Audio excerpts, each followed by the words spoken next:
Jeff Fillion. Le labo de Mr. White. Eh bien, bienvenue sur Radio Pirate en ce vendredi. Exceptionnellement, on vous cache rien. Je suis sur la route actuellement pour m'en aller avec mon pick-up. Je suis avec mon Z71 de chez Teach. Yes. Et je suis actuellement, alors, vous m'écoutez, dépendamment. Si vous êtes Prime, vous m'entendez avant. Si vous êtes Cheap, vous m'entendez à midi ou après. Donc, je suis probablement rendu pas trop loin de New York. OK? Donc, on s'enroule bien. La vie est belle. On a plein de stocks pour vous autres. Beaucoup de stocks. Et on fait, pour commencer, un lab avec Mr. White, des cotes audio qu'on a gardées cette semaine, que Mr. White a trouvé, ou encore qu'il a gardé, qui va nous faire entendre et qui va nous faire jaser d'un paquet de sujets, j'imagine. Mr. White, t'es la vedette, mon ami. Ah, j'ai pas de thème, OK. Non, oui, il vient de jouer le thème. Ben oui, il vient de jouer. Ah, ben ouais, je suis où? Toi, t'es à New York. Moi, je suis dans la Lune, là. Ça n'a pas d'allure. Moi, je suis dans la Lune. C'est signe que l'humain est allé sur la Lune. Et pendant que je vous parle, j'ai mon petit Tiger dans mes mains. Tiger a besoin Tiger, il a besoin de sécurité. Et là, tu conduis avec Tiger dans les mains. Je conduis avec Tiger dans mes mains et une petite bière entre les deux jambes. Ben non! C'est un rhum. Oui. Non, c'est ça, exact. Masbourian. Qu'est-ce qui est arrivé? Dans le fond, j'ai pas mal de Masbourian aujourd'hui, mais c'est pas mon Masbourian. Ça l'est pas encore. Ah non, je pense pas que ça va le devenir tant que ça. Il y a ces moments. OK, t'es à Montréal. T'es obligé d'écouter de la radio le matin. T'as à choisir entre Mario Dumont, entre Patrick Lagacé, Patrick Masbourian. C'est trois endormis, là. T'écoutes quoi? Faut choisir entre les trois. Entre les trois, là. Tu peux pas dire, mettons, je mets de la musique. OK. Faut Non, choisir non, entre les trois. tu peux, je te dis même pas, tu peux t'en vas à Rythme FM, tu t'en vas à Chaume, tu t'en vas à C'est quoi. Non. T'es pogné, il y a trois postes de radio, t'es obligé, ils se ferment pas. Pas Gilbert Delhomme? Non. Non, les trois. Et sinon, Moi, je prends Masbourian. Ouais. Tu prends Masbourian. Ben, je prends Masbourian, sais-tu pourquoi? C'est que c'est trop drôle avec ses invités. C'est ça. OK, c'est quasiment un genre de côté humoristique. Ouais, OK. c'est ça. Tandis que Lagacé, lui, il est un peu drabe. Il est drabe, je vais le faire. Puis l'autre que tu avais, c'était qui? Ben, c'est... Mario Dumont. Mario Dumont, Cube Radio. Non, Nacho, là... Non, Nacho, ça Mario fait... Dumont Nacho, déjà en reprise, c'est quelque chose. Ouais. Donc, Masbourian, qu'est-ce qu'il y a dans son... il recevait, j'ai marqué les noms parce qu'il recevait Dimitri Soudas et Émilie Nicolas. OK. Tu connais-tu Émilie Nicolas? Non, c'est une chroniqueuse de Voir la Gazette. Là. OK. Ça a l'air qu'ils font un segment ensemble. Là, ils l'ont reçu ce matin-là. Et ils ont parlé d'un sondage qui parlait de la fierté québécoise. Qu'est-ce qui vous rend fier d'être québécois? OK. Oh oui, mais c'est pas la première fois qu'ils ont fait un sondage, non? Non. OK. Je ne sais pas trop. Écoute, c'est un sondage léger. Puis lui, on va écouter la première cote qui explique les résultats de ça. Qu'est-ce que ça donne comme résultat? OK. Eux vont parler, Dimitri Soudas et Émilie Nicolas, bonjour. Bonjour. Qu'est-ce qui rend les Québécois fiers? Hein? Qu'est-ce qui vous rend le plus fier? C'est une question très intéressante posée par la firme Léger, qui nous sonde régulièrement, décidément. On a fait ça au début du mois de novembre auprès de 1000 Québécois et les réponses sont publiées ce matin. Et sans surprise, je dirais, c'est la langue française là, qui arrive en tête du palmarès. 24 des répondants pointent la langue française, suivi de la culture et de l'histoire à 18 et de l'ouverture, l'accueil et l'entraide à 13 ça, c'est intéressant aussi. Et ensuite, à 10 le modèle québécois. Bonne. Arrête pas. C'est tous les points, j'ai envie de rire. Voyons, la majorité du monde écrit tu EEST. Là. On va arrêter l'histoire de la langue. Vous regardez les chiffres de Spotify, il n'y a pas un esti d'artiste québécois qui est capable de survivre dans un nouvel environnement où ce que les gens choisissent. Même chose pour la télévision. Les gens écoutent plus du tout la télévision québécoise, à part quelque chose de cuisine pas pire, là, comme genre les chefs ou je sais pas trop quoi. Puis vos auditeurs ont 75 ans. Puis c'est ça, vos auditeurs sont de 15 ans, arrêtez ça. Là. Et 10 le modèle québécois, Chris. Là, je veux voir le 10 de la population québécoise qui dit que le modèle québécois, c'est ça qui les rend les plus fiers d'être québécois. Non, ça, c'est spectaculaire. C'est l'échec du modèle québécois, ça n'a aucun sens. Ça craque de partout, c'est le chaos. Je suis très fier du modèle québécois. Voyons donc, je dois le faire. Mais Émilie est contente. Émilie est contente. Puis tu sais qu'il y a toujours une twist pour se différencier des Américains. Nous autres, on n'est pas des Américains. Non, ben non. Puis on n'est pas des Britanniques. Puis on n'est pas... des Québécois, c'est spécial. Ah, c'est spécial. Elle explique ça. Et là, tu vois Masbou qui, lui, il donne une petite claque à la fin. Ah ouais. OK, je suis prêt. Donc, Émilie, je commence avec vous. Comment vous interprétez ces résultats? Je trouve ça magnifique parce que, en fait, non seulement le Québec est fier de sa langue, de sa culture, de ses valeurs, mais aussi que lorsqu'on regarde dans le reste du Canada ou des États-Unis, ou même, par exemple, au Royaume-Uni, les gens vont plutôt nommer des symboles institutionnels. Le roi, la monarchie, la Constitution, vous voyez le drapeau, l'armée, les héros, etc. Tandis que les gens au Québec vont plus nommer soit des valeurs, soit des traits qu'on a tous, en fait. Moi, ce que je lis dans ce sondage-là, c'est que... Donc, des choses que vous estimez plus rassembleuses, là. En fait, on est fiers de nous-mêmes. Tandis que dans le vocabulaire des autres, si les Américains sont fiers de leur Constitution, la Constitution, c'est pas eux-mêmes. Ouais, il y a peut-être une exception, par exemple, à ce que vous dites. Là, les Américains qui se promènent avec un gun, eux, pensent incarner la Constitution puis la défendre. Ah, ben là, on va pas rentrer là-dedans. Moi, je suis au Québec à matin. Vous avez tout à fait raison de rester chez nous. Ça vient de où, ça? Vous avez tout à fait raison de rester chez nous. Oui, on a de raison en tabarouette. Puis ailleurs, eux autres, ils aiment des affaires, là, la Constitution, le Parlement, le drapeau. Les autres, ils ont des guns, on aime le... C'est peut-être parce qu'on n'a rien sur lequel s'accrocher non plus. Là. Les Américains ont un gun et prétendent défendre la Constitution. Il y a une affaire, là. OK? Ça, là, il n'y a même pas de discussion à avoir.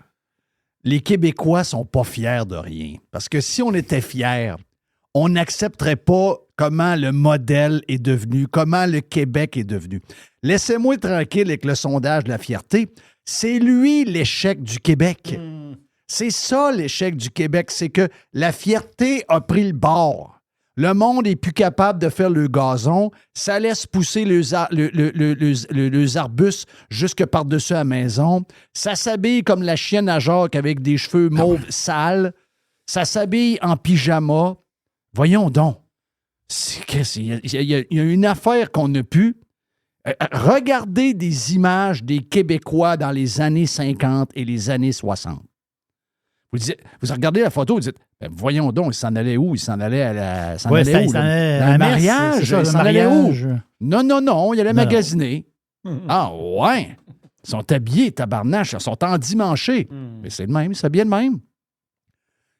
Les gens étaient pauvres, les gazons étaient coupés, les plates-bandes étaient entretenues, les gens avaient les cheveux coupés, les gens étaient propres. Les rues étaient avec la petite ligne de peinture propre. Puis on était pauvres, là.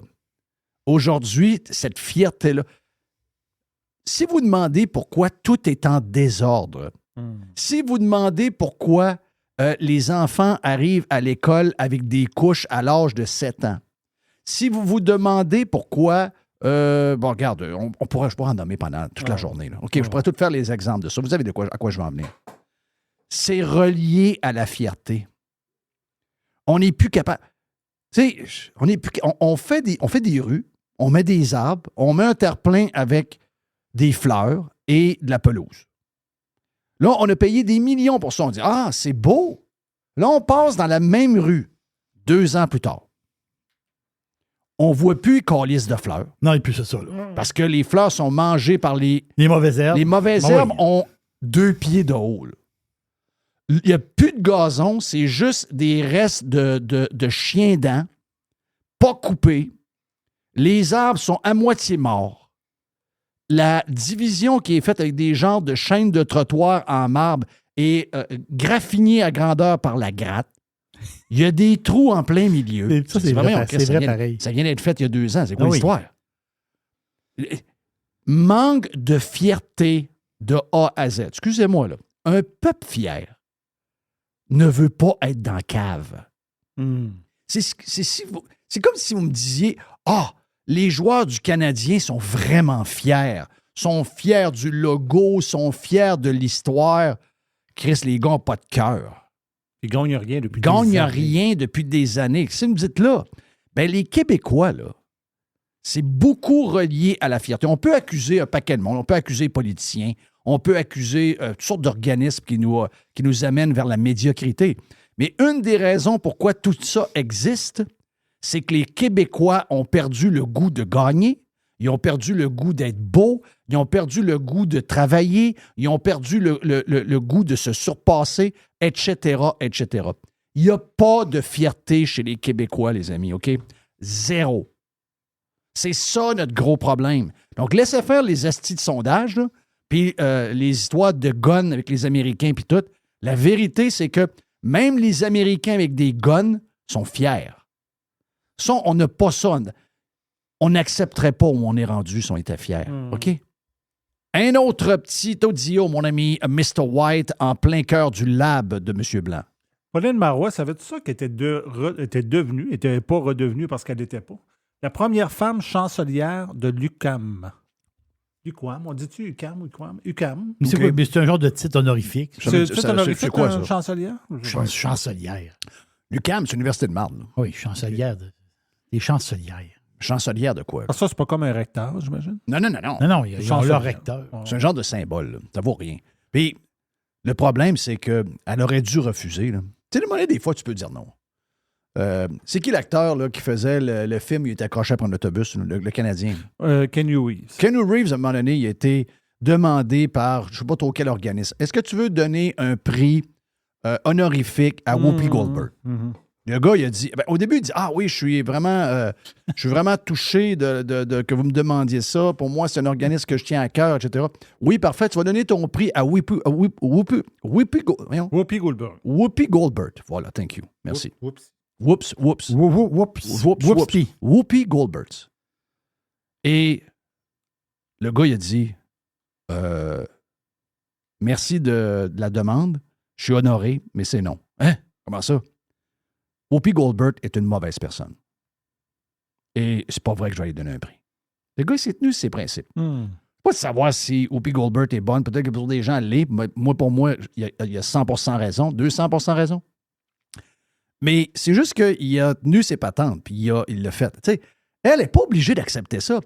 Voyons, pourquoi quelqu'un qui a une bonne réputation s'en va s'accoter sur une université qui est une joke? L'UQAM, c'est une joke, là. Si tu veux rire d'une université, mettons, il y a une université que tu veux prendre pour rire des universités. L'université que tu prends, c'est l'UQAM. Tu sais, c'est un ramassis de gauchistes impressionnant.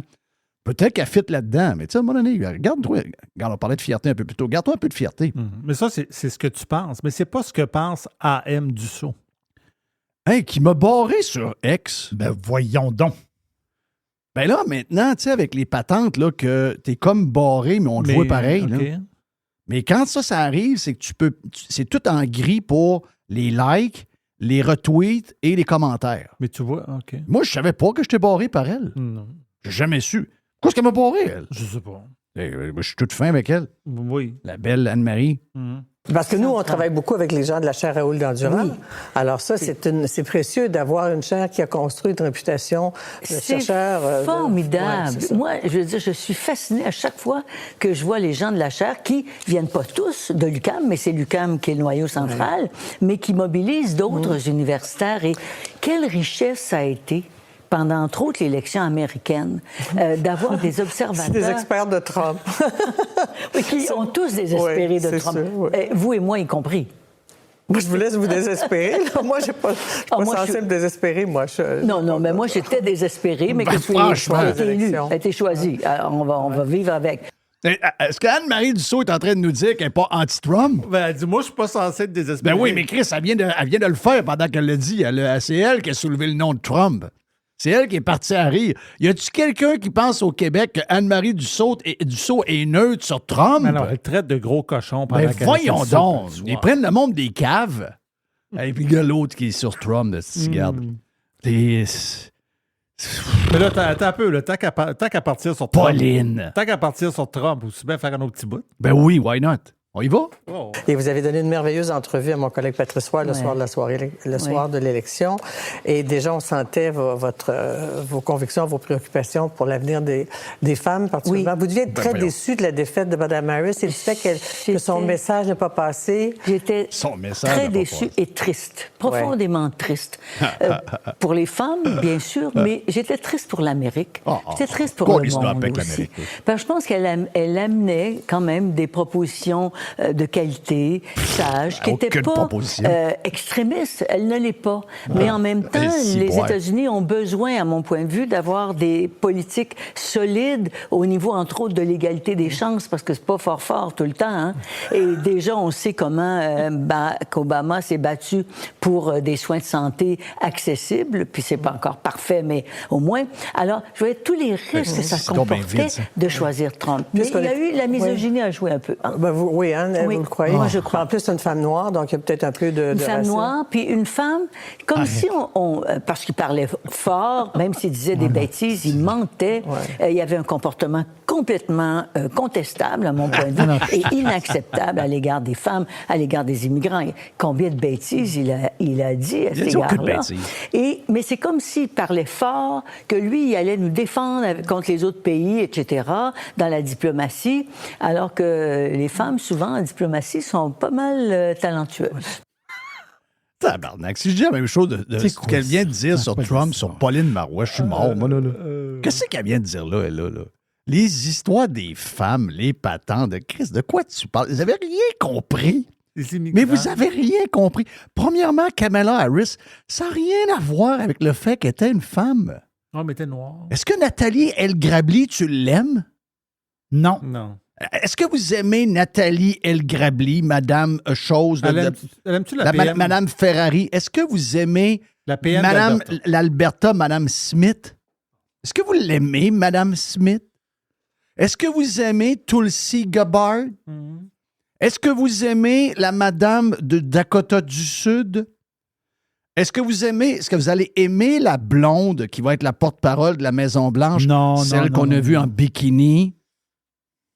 Comme les femmes en diplomatie. Là. Non, les femmes en diplomatie sont pas mal bonnes. Ouais.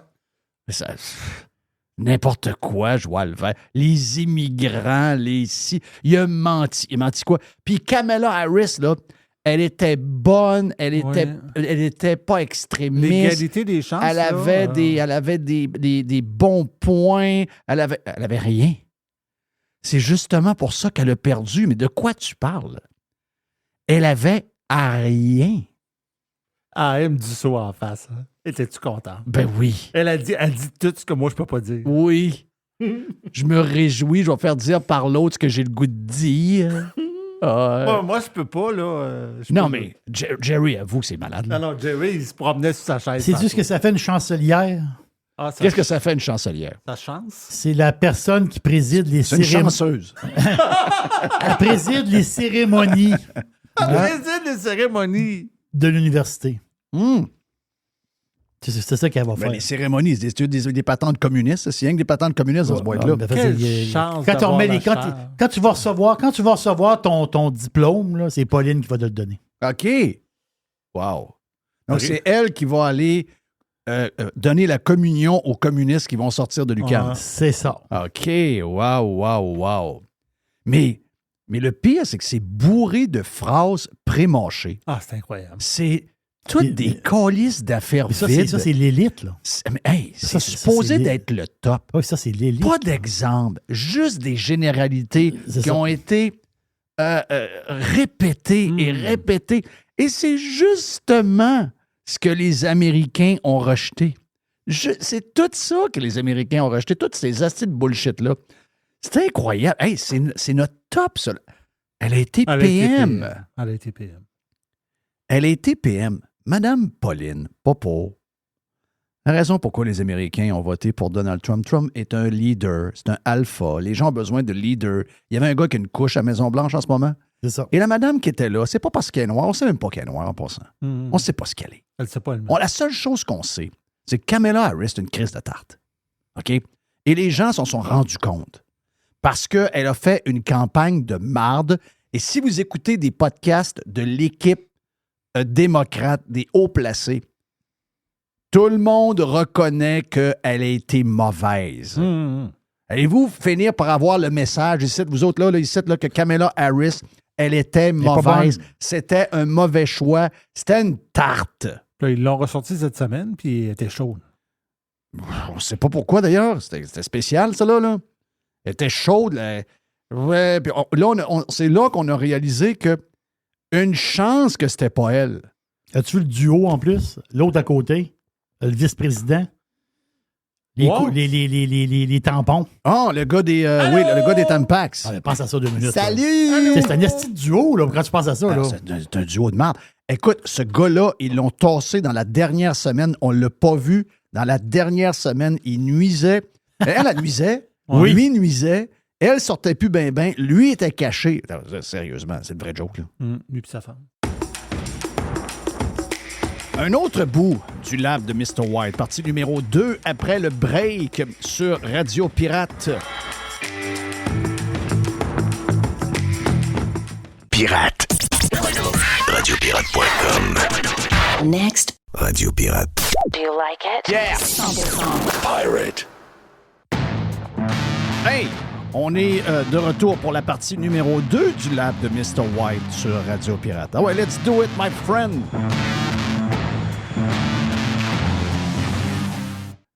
On est rendu à l'autre. Ben, tu sais, les manifestations à Montréal qu'il y a eu, qu'on a tous été témoins la semaine On est toujours passée. dans le lab en passant. Oui. Donc, on est toujours dans le lab de Mr. White. Il nous magane un peu, Mr. White. Mais Mr. White nous magane à Ah oui, il nous magane. Non, donc, on y va avec le reste du lab. La semaine passée, il y a eu des manifestations à Montréal. On a tous été témoins de ça. Moi, je me demandais. On se demande encore, ils ont-ils arrêté du monde depuis ce temps-là? On ne sait pas trop. Et là... C'est pas des gens, c'est pas des islamistes. Non. Faut le répéter, là. C'est pas des islamistes qui sont pro-Hamas. Ce sont des casseurs professionnels qui ont fait du dégât. Oui. C'est pas les gens pour la cause, là. Bon, peut-être qu'ils ont crié « À mort le Canada, à mort les Américains et à mort Israël ». Mais ça, c'est des casseurs. Mais ça, ils ont eu un petit 2 minutes un peu bizarre, mais le reste, c'est tous les casseurs. On les appelle les Black Pots, là. Les Black Blocs.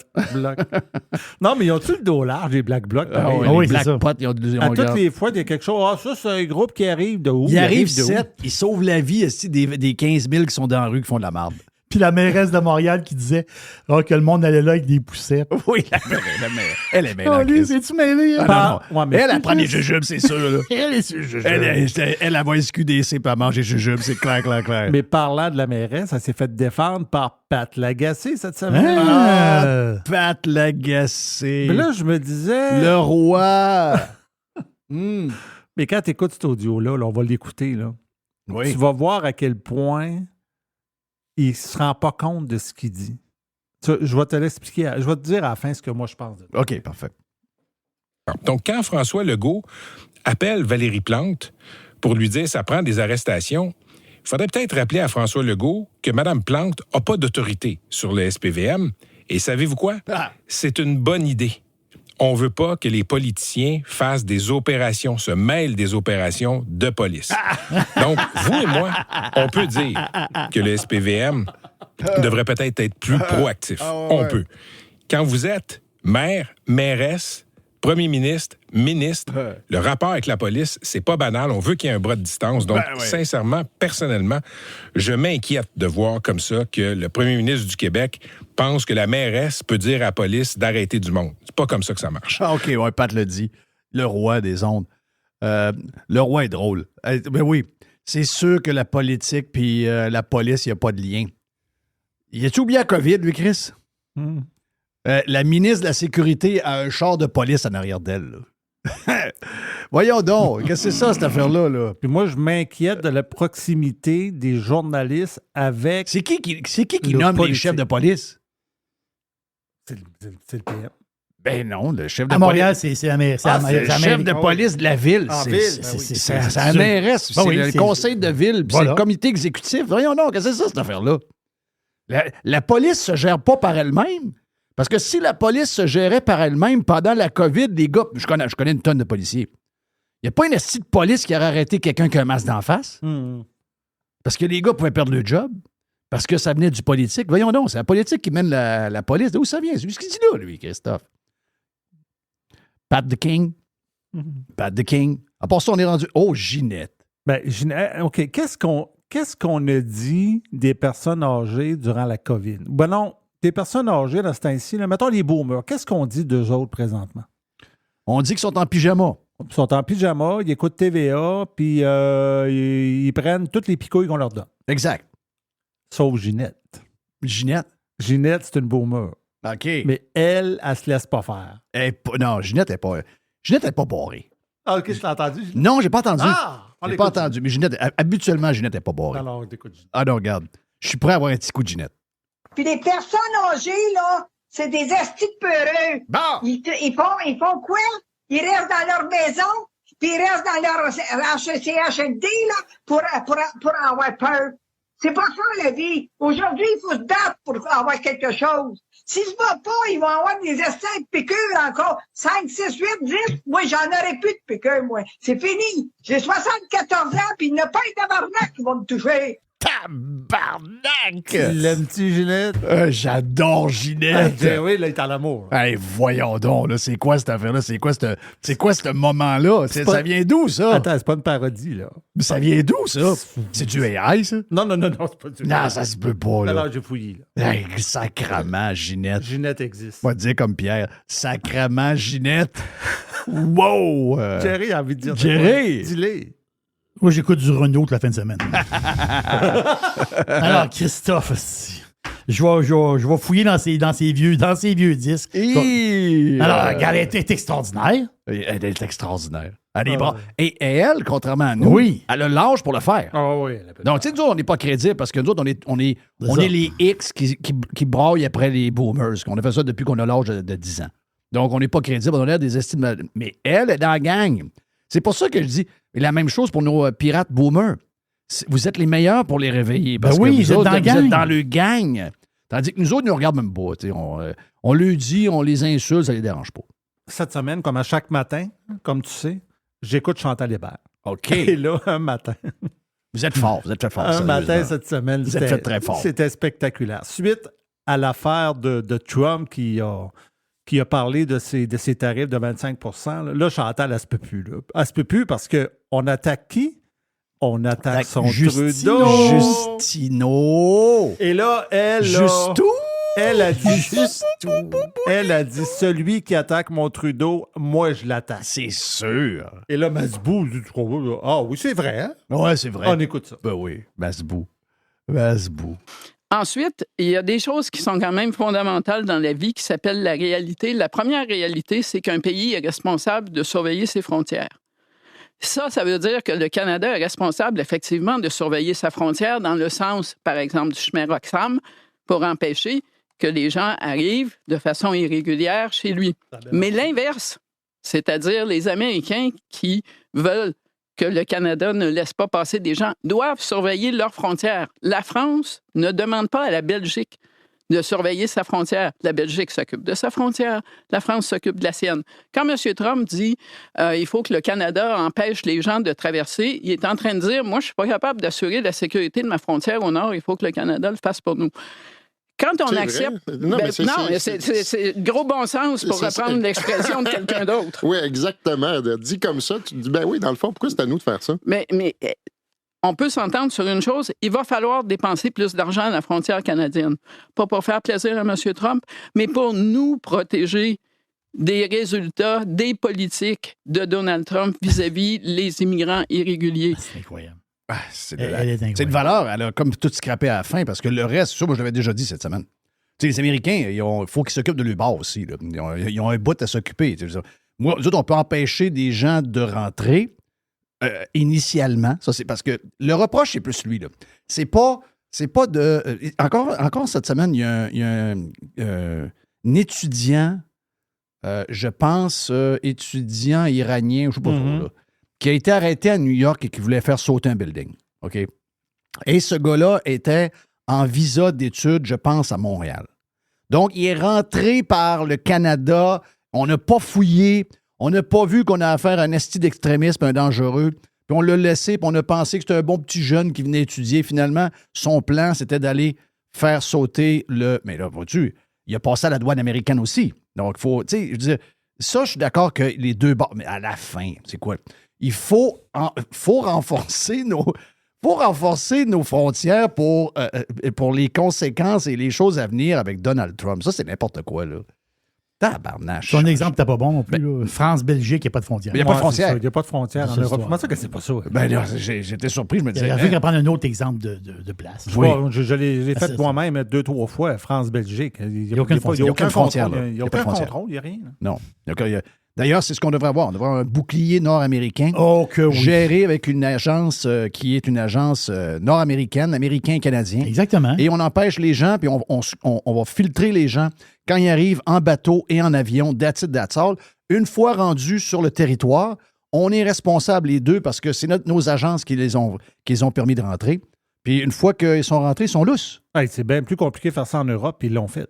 Ils l'ont fait. Imagine ça, en Europe, c'est au moins 13, 14, 15 pays là, qui sont dans cette zone-là. Prochain audio, Tucker Carlson. Non, mais attends. Oh. Il faut que j'explique. Ouais. C'est que Tucker Carlson, c'est un souvenir.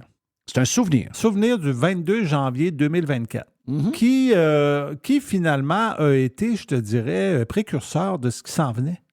OK. On écoute.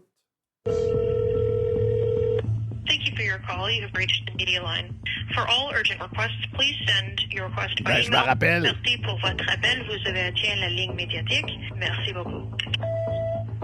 Yes, hi. I couldn't understand the French part, but it's Tucker Carlson calling from the United States. And I'd be grateful if you pass a message on to the Prime Minister, Justin Trudeau. We are coming to liberate Canada. We are coming to liberate Canada. And we'll be there soon. Merci. Merci. Merci. Ben, Merci. Oui. C'est une prédiction. Hein? Anytime, my friend. Anytime, Tucker. Let's go, man. C'est quasiment en train d'arriver. We are waiting for you, my friend. OK, let's go. Let's go. Let's do it. Right fucking now. Hey, j'ai des audios. Voyons donc. J'ai le lab de Mr. Jeff. Je vous fais entendre au match des Rams en début de semaine. Ah, mais toi, t'as pas de thème. En début de semaine, il y a eu des matchs de foot. Donc, je pense que c'était... Ça, c'est toujours un peu mélangeant parce que les matchs des Rams et ton équipe, les Chargers, sont joués au SoFi Stadium à Inglewood. Donc, Los Angeles, Inglewood. Mais à chaque fois qu'ils jouent des games, ces deux équipes-là, on a l'impression qu'ils ne jouent pas dans leur propre stade. Oh, ouais. Et cette game-là, c'était les Rams contre les Eagles. OK? Et là, dans une loge, il y a LeBron James. Et écoutez bien, si vous êtes capable d'entendre, je vais l'expliquer au pire si vous avez de la misère à l'entendre. Bron! We know you was at them Diddy parties, nigga! We know you was there! We know you was at them Diddy parties! Non, lui, il peut, parce que vous entendez que le gars qui crie, c'est un noir, donc lui, il peut l'appeler par le même nom qui s'appelle les autres-là, mais nous, on peut pas. Mais c'est aussi niaiseux que ça. Et LeBron James se fait crier par le gars. On le sait, t'étais au party de Puff Daddy, on le sait, brother. Et là, tu vois l'image, parce que c'est épais, il y a le vidéo. Tu vois LeBron qui fait semblant de ne pas l'entendre, toute la gang qui sont là. Mais à un moment donné, cette gang-là va devoir s'expliquer, parce que lui, vous savez que LeBron James a déjà parlé de tu sais, c'est pas quelque chose d'inventé. Là. Donc, le commentaire vient de un Instagram live session avec Didi, où LeBron James dit Ain't no party like Didi party. OK? Wow. Donc, ça existe, ça, là. C'est pas une invention du Saint-Esprit, là. On va-tu finir par savoir tout ce qui arrive avec l'histoire de Puff Daddy? C'est donc bien long. C'est boire. Donc, on va finir par savoir. Mais une chose est sûre, ça a l'air de ne pas être trop réconfortant. Hey, dernière chose que je vais vous faire entendre. Je m'adresse... même pas juste aux golfeurs, un peu monsieur tout le monde. Parce que sur le web, ce qui est extraordinaire, c'est qu'il y a plein d'affaires qui arrivent. Un des gars que je trouve extraordinaire sur le web, dans les joueurs de golf, un gars qui, au début, on pensait un peu bizarre. On pensait qu'il n'était pas nécessairement sympathique. On a finalement appris à le connaître. Le gars est sur Live Golf. Et le gars est un méga succès sur les réseaux sociaux. Sur YouTube, entre autres, ses games où il a fait une game avec Donald Trump. D'ailleurs, Donald Trump voudrait inviter le gars en question à faire la même chose chez eux, mais à Mar-a-Lago. Je parle de Bryson DeChambeau. Bryson DeChambeau, depuis 15-16 jours, à chaque matin, se lève. OK? Bryson DeChambeau a un méga green en arrière de chez eux. C'est les greens que nous faisons avec Sylvain et tout ça. Si vous voulez avoir un vrai green comme ça, la seule recette, il y en a qui font des greens au Québec, là, mais ce n'est pas des vrais greens. OK? C'est des greens. Ça a l'air un green, mais ce n'est pas un green. Les recettes pour faire un green de golf, comme les gars de golf veulent, la seule recette, c'est mon chum Sylvain qui l'a.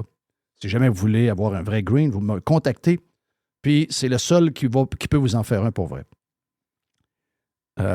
Donc, Bryson, comme joueur de golf, comme Tiger, comme tous les autres, il y en a un chez eux. Ils ont une super mansion, une belle maison. Est-ce que tu l'as vu, la maison, Jerry? Non, j'ai pas ma maison. La maison est extraordinaire. Toute vitrée à la grandeur, 2 étages vitrés de haut.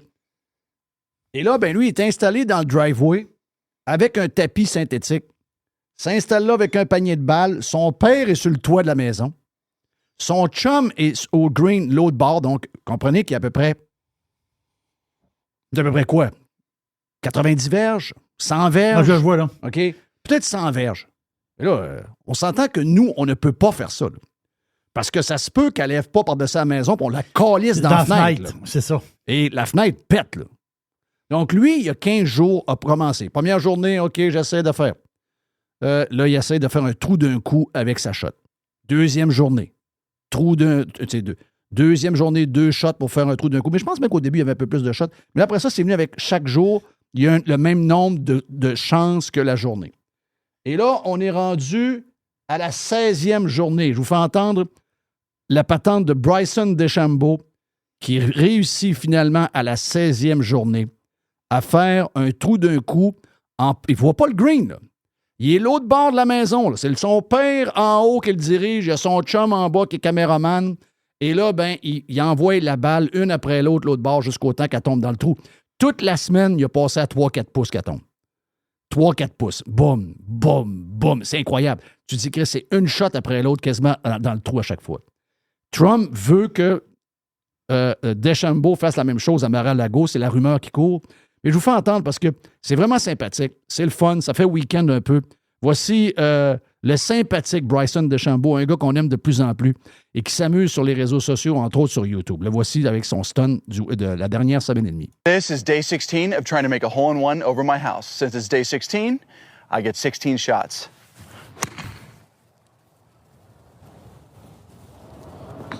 Rock! Oh, go, go, go! Oh, bro, you almost dunked that.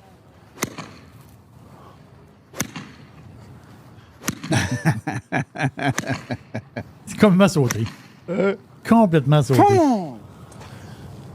Oh, rock. Rock.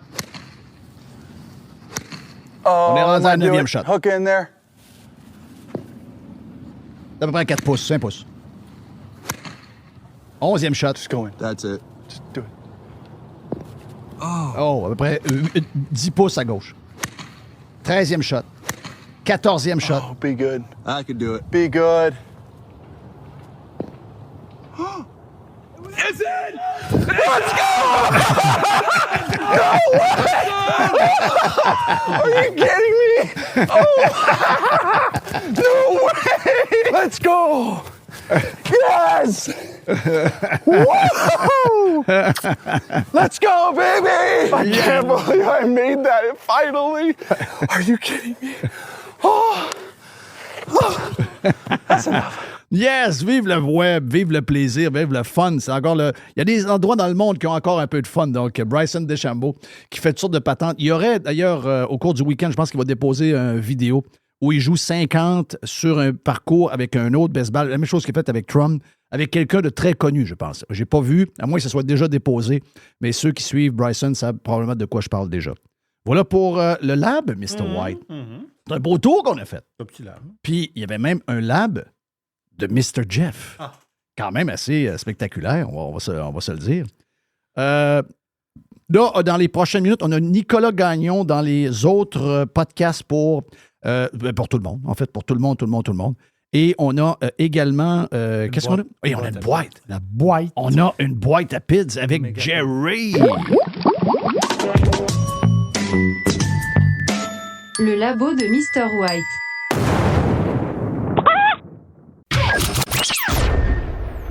Radio Pirate. Loud noises! Radio Pirate. Juste du bon stock. Every hour. Du bon stock. RadioPirate.com. Get pirate or get out. Oh. Il y a une petite boîte. Il y a une petite boîte. Il y a une petite boîte. Jerry, boîte. Oui, Ouais, hey, juste vous rappeler, parce qu'il y a des anniversaires des fois qu'il faut se souvenir. Voici M. Fauci, il y a 3 ans, presque jour pour ouvrir la boîte. If someone in your family isn't vaccinated, should you ask them not to show up? Yes, I would do that. I mean, I think we're dealing with a serious enough situation right now that if there's an unvaccinated person, I would say, I'm very sorry, but not this time, maybe another time when this is all over. Donc, ça, c'était Fauci qui devrait être en prison, qui devrait être arrêté par Trump et jugé devant un juge et un jury qui, il y a 3 ans, jour pour jour, je dis ça jour pour jour, le Thanksgiving était hier, donc c'est la journée d'hier, il y a 3 ans, Fauci disait aux gens, s'il y a des gens pas vaccinés puis que vous invitez pour le Thanksgiving, vous leur dites que vous ne voulez pas les voir. Alors qu'on vous faisait à croire que vous ne pouviez pas pogner la COVID avec le vaccin et que vous ne pouviez pas la donner. Donc, quel était à ce moment-là? C'est ce qu'il disait en novembre. Il ne faut pas oublier là, où on est en novembre. En novembre, on dit le vaccin, il est parfait. Donc, dans le fond, il le savait que le vaccin n'était pas safe. Parce que si le vaccin les protégeait, il n'aurait jamais dit on ne veut pas vous voir avec des gens non vaccinés. Ben non, on est protégé. Essayez de comprendre la logique derrière ça. Donc, finalement, ce qu'on a vu quelques mois plus tard, que finalement, on pognait la COVID pareil avec le vaccin, eh bien, il le savait. Ça, à ce moment-là, je veux juste vous dire que nous autres, on n'était pas encore dans cette folie-là. Parce que les Américains se faisaient vacciner avant nous. Tu te rappelles de ça? Ah, bien certain. Donc, nous autres, c'est quelques semaines ou peut-être 5-6 semaines plus tard. Qu'est-ce qu'il y a dans la boîte, Jerry, pour commencer? Les libéraux sont tannants. Les libéraux provinciaux, on dirait qu'ils ont comme un peu rien à faire. À un moment donné, on dirait un parti qui ont comme rien à foutre. En ce moment, ils sont sur un dossier. Là. C'est un esti de parti qui est perdu, ben raide. Et la seule affaire qu'il veut enlever, c'est du fun et un peu de liberté. Là, Monsef Déragi. Crise de fatigant. Qu'on pensait pas pire à un moment donné. On pensait pas pire. C'est tannant. Là, il est accroché, lui, là. Lui, il est accroché sur le 0,8 puis 0,5 l'alcool. 0,05 et 0,05, 0,08. Exact. Puisque 0,5... On serait mort. On est mort. Mais arrêtez. Non, lui, il lâche pas. Là, il a déposé un genre de dossier. Là. Il dit, ouais, il y a des coronaires. Les coronaires. Ils disent, les coronaires recommandent ça. Il y a des coronaires qui recommandent ça. Là, il lâche pas le morceau. Je me pose juste une question. C'est pas de mes affaires, mais c'est juste une question que je me pose de même. Monsef Déragi, il est né au Maroc. Oui. Moi, je connais le Maroc. Je suis allé plusieurs fois. Je suis allé 6 fois au Maroc dans ma vie. Là. Puis, oui, il y a des Marocains qui prennent de l'alcool, mais c'est très, très, très, très peu de Marocains qui prennent de l'alcool. Je te dis ça publiquement, je ne suis pas dans leur maison, mais publiquement, ils ne prennent pas d'alcool.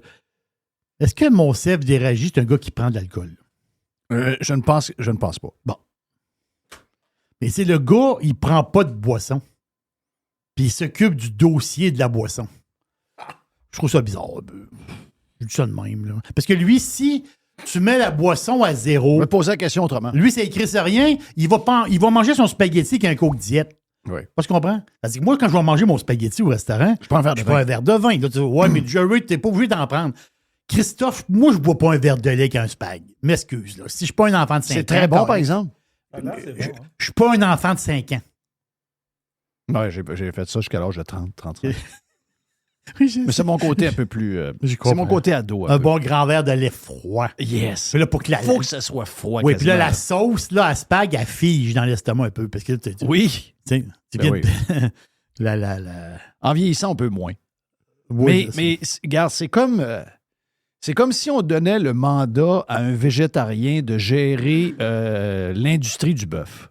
C'est ça. À un moment donné, là. Lui, il se dit, s'il n'y a pas de bœuf, ça ne dérange pas grand-chose. Oui, tu n'en manges pas, tu es végétarien. Bien content pour toi, moi je le suis pas. Veux-tu me crisser patience? C'est comme si on demandait à Trudeau d'être premier ministre. Oui. Exact, tu sais.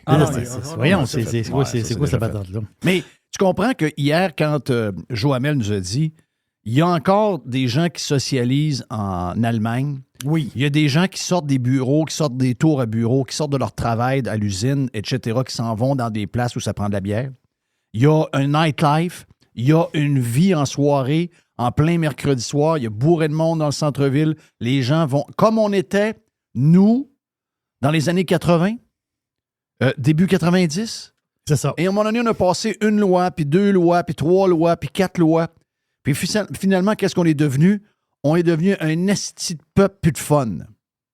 No joy. Nous autres, il n'y a plus de fun. Tu es dans le petit Champlain un samedi soir. Et ça, c'est une coche de plus, là. Tu es dans le petit Champlain un samedi soir, puis tu dis, ouais. Place Royale, by the way. C'est pas mal bien spoté, là. Il y a plein de restaurants, telle affaire. Oh, l'autre, lui, il est fermé. Il est 9 h du soir, le restaurant est fermé. Un samedi soir? Tu es à côté de Place Royale. C'est incroyable. Tu rentres dans l'Archibald, Place du Royal, il y a 2 tables. Il y a 2 tables. Si, boy. Non, tu l'as vu, là? Ben oui, je l'ai vu de mes yeux vus. Là. C'est mort. C'est une place mort. morte. Le restaurant que j'étais allé, moi, il était plein. Et lui, il veut que ce soit encore plus mort. Il veut que ce soit encore plus mort, de plus mort, de plus mort. Je suis plus capable des tabarnaks. Les astis de fatigants avec leurs règles, leurs histoires. Voulez-vous crisser patience au monde? C'est quoi le nombre? Combien de décès de gens qui sont morts à 0.06? Combien de gens sont morts ou combien de gens ont tué des gens à 0.06? Pouvez-vous me faire le décompte de ça? Oui. Il y en a un qui me dit ça. Oui, je vais lire l'article. Chris, il n'y a pas de détails là-dedans, pas tout, là. Il n'y a pas de détails pas tout. Puis de ce que je peux comprendre, c'est des miettes. La majorité des cas où il y a des décès reliés à de l'alcool au volant, premièrement, c'est un récidiviste. C'est souvent, oui. Et deuxièmement, c'est quelqu'un qui est vraiment chaud. OK? C'est quelqu'un qui est vraiment chaud. C'est ça. Puis si tu mets le règlement à 0, le Soulon va chauffer pareil. Exact. Un Soulon, c'est un Soulon. Là. Ah, fatigant. Non, je sais, on est là-dedans. Fatigant. J'ai une autre patente d'alcool, mais là, vas-y donc. Là, je m'en vais complètement de l'autre bord. T'sais, ici, on veut couper l'alcool quasiment. Là. Mon CF travaille dessus. Mais là, on s'en va de l'autre bord complètement. Une place, ce coin-là de la Terre aujourd'hui, il y a une popularité grandissante. Quand on parle de la Thaïlande, quand on parle aujourd'hui, tu as même le Cambodge, le Vietnam qui est très populaire pour les touristes. Après ça, tu as le Laos qui est nouveau. Là. Le monde va au Laos à cette heure. Ils vont là-bas. Puis, les Philippines, ce coin-là du monde, l'Asie du Sud-Est, puis ce coin-là. Il fait beau, il fait chaud. 2, il y a du monde très, très jeune. Beaucoup de bonhommes seuls qui vont là. Mais l'histoire, c'est que... Beaucoup de bonhommes louches. Beaucoup de bonhommes louches.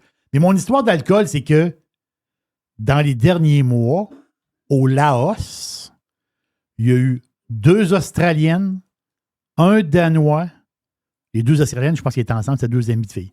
2 Australiennes, 2 Danois, 1 Britannique, 1 Américain qui sont morts. Ils ont bu de l'alcool frelaté. C'est peu. La prochaine fois, je m'en vais en Thaïlande. Il y a eu 6 morts cette année et 20 personnes gravement malades qui sont rentrées à l'hôpital. En ce moment, en Asie du Sud-Est, parce que quand tu arrives là-bas, là, tu as des petits genres de petits bars de rue, des affaires, des petites popounes, des ci, des ça. Ils offrent des cocktails.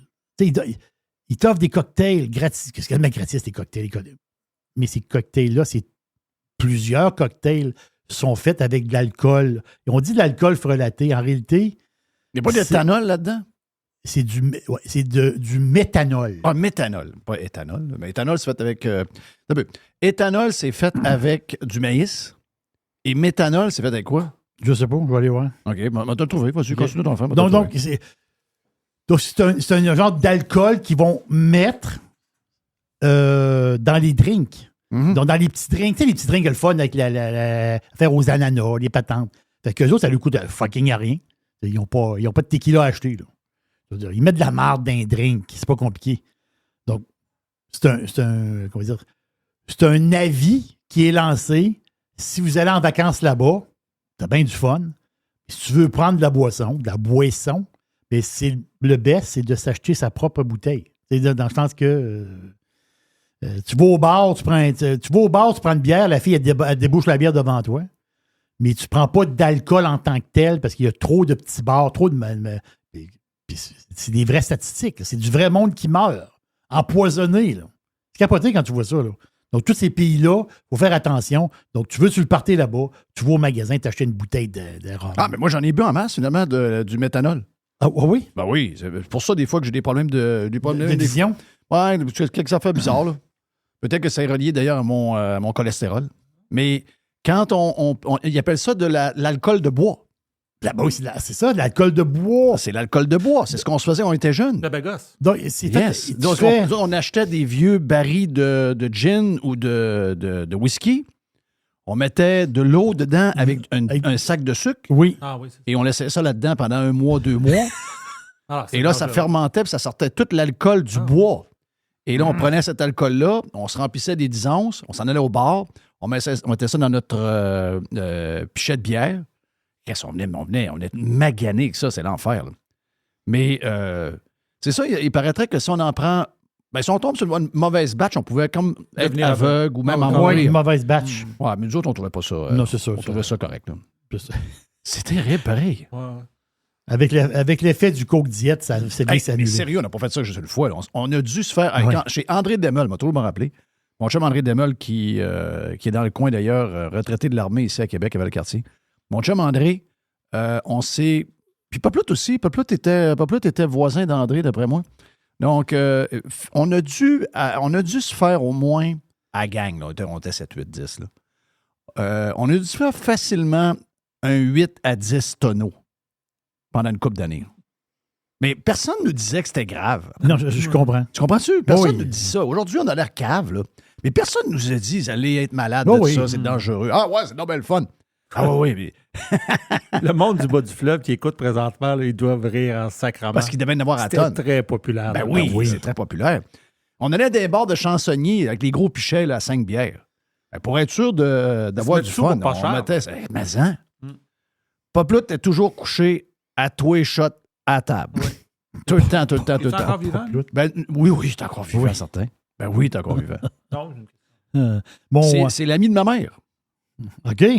Ben, au retrouvailles, il devait être là cet été. Puis il me dit, on va descendre ensemble. Ben, pas de problème. J'ai pas de nouvelles la journée que je m'en vais. Et là, le soir, tout le monde dit, mais Poplotte, t'es où? Il avait dit qu'elle allait être là. Et là, Poplotte m'envoyait des photos. Il était en train de manger de la fondue avec ma mère. Quand même spécial. Mais donc, je salue Poplotte aussi. Mais, écoute, dans la gang, il y en a plusieurs qui sont plus là. Ça, il faut le dire. Puis, il y a plusieurs aussi maganés. Donc, je ne sais pas si l'alcool de bois en est pour quelque chose. Un de mes oncles, qui demeurait sur la rive sud de Québec, lui, à un moment donné, j'avais été chez eux pour quelque chose. Puis, il fallait que je descende du stock dans le sous-sol. Puis, quand j'allais dans le sous-sol, Christian, il y avait un alambic. Non, il se faisait du... Mais lui, À partir de quoi? À partir de patates. Patates, oui. Patates. Il faisait un genre de vodka à patates. Ouais. Avec son alambic. Donc, T'avais-tu déjà vu les reportages sur la prison de Donnacona, ceux qui se faisaient... Tu te rappelles de celui qui lidait la prison? C'était... tu sais, il a été libéré il y a une dizaine d'années, puis il a crissé quelque chose en feu tout de suite le lendemain parce qu'il voulait rentrer. Là. Oui. Plamondon. Plamondon. Ben oui, qui était le... Il s'ennuyait dehors. Il s'ennuyait. Puis là, lui, en dedans, il se faisait ça avec toutes sortes de patentes, des légumes, des petites tomates. Ah, j'aime ça, des petites tomates. Des petites tomates. Il se faisait des alambics, eux autres, en dedans, imagine-toi. Ben oui, c'est presque ça. Ça prend des produits de base. Mais lui, il ramassait peut-être tout ce qu'il y a. Ils ont une salade, ils gardent la petite tomate. Voilà. Parce que il existe un genre de vin de tomate. Hein, ça existe. Il y en a qui se font un genre de vin ça doit être à assez base méchant, de par exemple. Non? C'est sûr. Moi, je suis pas maniaque de ces patentes-là. À un moment donné, t'es mal pris en crise. Qu'est-ce que tu veux? Mais quand t'en bois beaucoup, des fois, tu fais des économies. Ben oui. C'est même pour voir ça. Là, on va dans un autre... Mais on reste dans l'alcool encore. Ah, c'est normal le fun. Non, mais c'est pas, c'est une affaire spéciale. Regarde, je ne sais pas, Jeff, je vais te poser la question plus tard, mais je ne sais pas si, ici, c'est réglementé comme en France. Je t'explique l'histoire. Le gars, le Français, un gars qui gagne un bon salaire, mais c'est un gars c'est un amateur de vin. Et c'est un gars qui, à place d'investir, se prendre des genres de REER ou de mettre de l'argent dans des placements, des affaires de même, lui, il dit, moi, j'aime le vin, et deux, je suis ce gars qui suit un peu le marché du vin, puis il s'est bâti une cave à vin, mais avec beaucoup de grands crus. Donc, il y a des bouteilles normales qu'il boit pour lui, sa famille, etc., ses amis, mais il y a une partie de sa cave, c'est son investissement, parce que lui, il garde. Il a une cave pour, parce que le gars, il est équipé pour vrai. Là. Il a la bonne température. Et il achète des grands crus. Il achète des primeurs aussi. Donc, les primeurs, c'est que quand les bouteilles sortent, mettons que cette année, mettons les primeurs de 2024, mais tu ne sais pas si le vin il va être parfait, mettons, en 2032.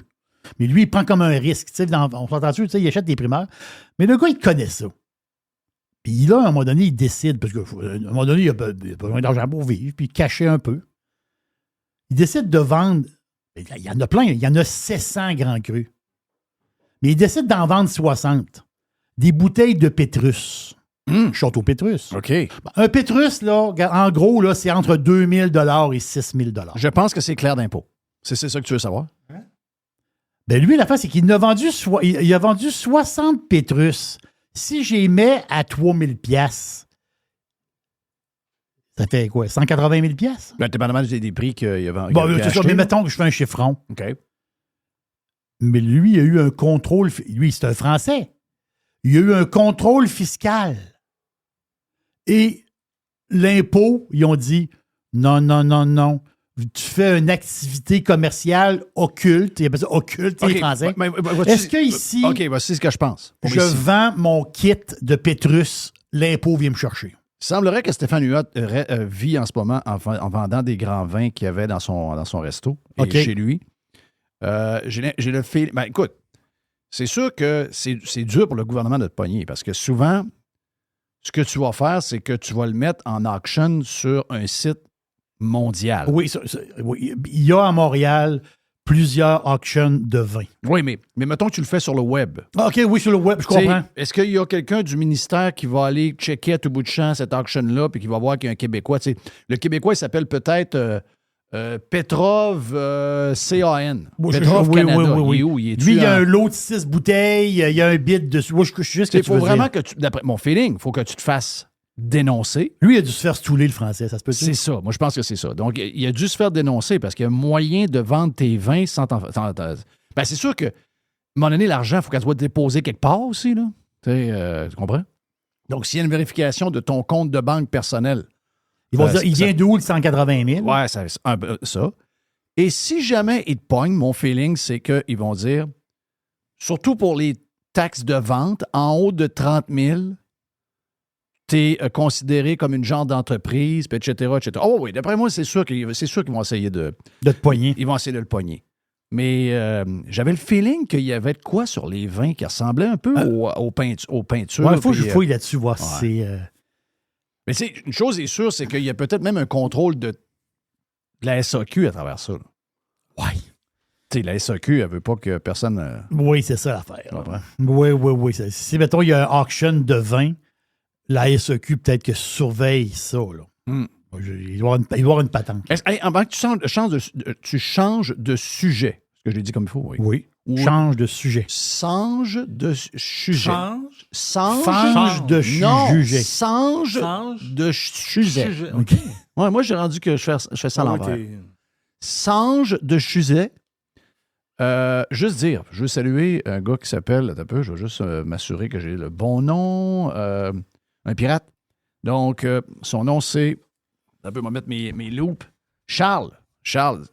Salut Charles. Charles me dit, probablement qu'il est dans le domaine, salut Jeff, je viens d'entendre ton bout pour les histoires d'autobus électriques pour les autobus scolaires. Oui. Depuis 2021, quand on change les autobus, on n'a pas le choix d'acheter des autobus électriques. C'est la loi. Voyons. OK. Ça, je m'en doutais, mais mon point que je disais hier, avec Joe, et même, je pense, à part quand on en a parlé, c'est qu'à un moment donné, il va falloir qu'on soit hors la loi. Pas juste les Greens. Les Greens, est-ce que les Greens ont le droit d'être hors la loi, ça? Ils se donnent le droit. OK, ils se donnent le droit. Les autres, ils se disent au nom de... On a le droit. Oui, c'est ça. Ben moi, je vous dis qu'au nom de la... Faut stopper la folie, à un moment donné. Au nom d'avoir une société qui a du bon sens, il va falloir que les gens suivent pas la loi. Il va falloir qu'à un moment donné, vous mettiez 7, 8, 10, 12 propriétaires de compagnies d'autobus scolaires, puis que vous dites, nous, c'est non. Puis, sais-tu quoi? Si c'est ça, ben la semaine prochaine, il n'y a aucun autobus jaune qui roule dans les rues du Québec pour transporter les étudiants. Vous allez voir que vous avez du pouvoir en joie le vert. Puis, vous allez faire plier... Ils sont très faciles à plier, c'est des morons. Là. Les politiciens, tu l'as dit, Jerry, tu l'as dit souvent, là, c'est des morons. Ben oui. Ils vont plier tout de suite. Là. Donc, si tu te mets à la gang, ils ne peuvent rien faire. Pourquoi les restaurants ont été tous fermés pendant la COVID? Ils se sont pas battus. Parce que tous les restaurants ont écouté. Ils ont tout écouté. OK. Il y en a un en Ontario qui n'a pas écouté. Puis ils ont traîné à face asphalte. Voilà. OK. Mais il était tout seul, le gars. Il était tout seul. Mais à l'inverse, si tout le monde se parle, ce que j'ai essayé de demander aux gars de l'Association des restaurants par 2 fois. Là. Ben oui, je sais. Oui, mais ouvrez tout. Ils pourront pas vous fermer. Ils peuvent rien faire. Ah non. Parfait. Vous avez été malmenés. Là. Aujourd'hui, il y a plein de restaurants qui ferment, une industrie qui vit des grands chambardements. Mais c'est la même chose même pour nous autres individuellement. La prochaine fois, je pense pas que ça. Je pense que là, on va plus faire ce que je dis. Là. Prochaine fois, mettons, il y a une COVID numéro 2. Et sur 9 millions de personnes, il y a 5 millions de personnes qui disent F you. Pas de masque. Je rentre. Tu sais, on avait fait. L'autre fois, je l'ai compté en dehors des ondes, le compter nous faire un tour. Puis je racontais qu'on parlait de la folie COVID. Parce que ça nous revient tout le temps, des anecdotes de même. Puis je disais, je suis rentré au IGA des sources la semaine passée chercher un steak. Puis je sais pas pourquoi, le temps était gris, puis c'était froid, puis ça me rappelait une fois que j'avais fait la file. Parce qu'habituellement, c'était plus ma blonde qui y allait, mais une fois que j'avais fait la file. Je n'ai pas fait une file d'1 heure, là, mais j'avais fait une file de quasiment 20 minutes pour rentrer aller chercher quelque chose à l'épicerie. Puis je me disais, mais comment ça qu'on a fait ça? Comment ça qu'on a suivi ces... On a fait la file pour rentrer à l'épicerie. Quand tu y penses aujourd'hui, tu te dis, bien, c'est complètement sauté. Alors que tout ça ne serait jamais arrivé. Tu sais, la raison pourquoi le sud des États-Unis a décollé vite de cette affaire, de cette folie-là, parce qu'il y a plein de gars bizarres un peu. Là. Dans les régions du Québec, le monde, il n'y avait pas de masque, il n'y avait pas de ci, il n'y avait pas de ça dans certains coins. Là. Donc, ce que je veux dire, c'est que quand vous êtes un grand nombre, c'est sûr que s'il y en a juste un qui rentre au Tim Hortons, pas de masque. Le gars, il se fait ramasser par la police par le fond de culotte, c'est fini. Mais la police arrive, ils sont 2. Il y a une madame de 5 et 2 avec des cheveux carrés un peu, puis il y a un gars out of shape qui arrive avec une bedaine. Puis dans le Tim Hortons, il y a 85 personnes, il y en a 75 qui n'ont pas de masque. Puis tout le monde se fait des cols, puis ça boit dans le verre de l'autre, etc. Puis là, il y a un virus. C'est que tu penses qu'ils vont faire? Rien. Les policiers vont se prendre un café et vont s'en aller. C'était ça mon point. Oui. Comprenais-tu? C'était ça mon point. Voilà. Ben voilà pour la boîte à pizza. Et on a plus de boîtes. On a une grosse demi-heure dépassée de plus sur la version Prime de Radio Pirate. Il y a une petite boîte. Worldwide. Radiopirate.com. Next. Jeff Filion.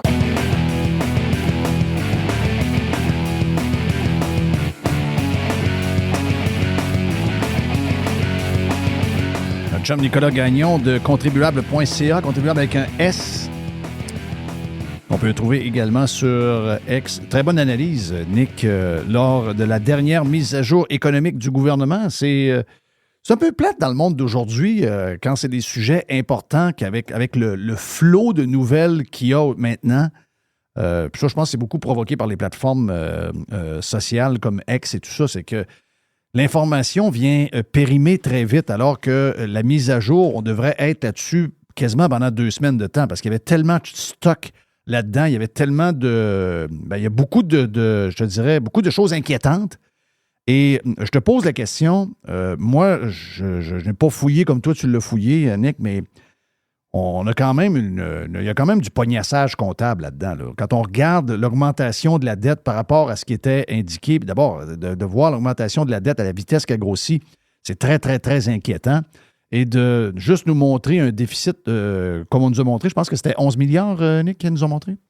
C'est à se poser la question si on n'a pas maquillé tout ça, parce qu'on sait qu'ils sont capables. Là, je veux dire, les entreprises le font en bourse des fois de telle manière, en faisant telle ou telle chose d'une manière légale, mais avec une gymnastique comptable légale qui permet de pas empirer la situation. Est-ce que tu penses que ce qu'on nous a présenté, il y a eu un peu de maquillage là-dedans?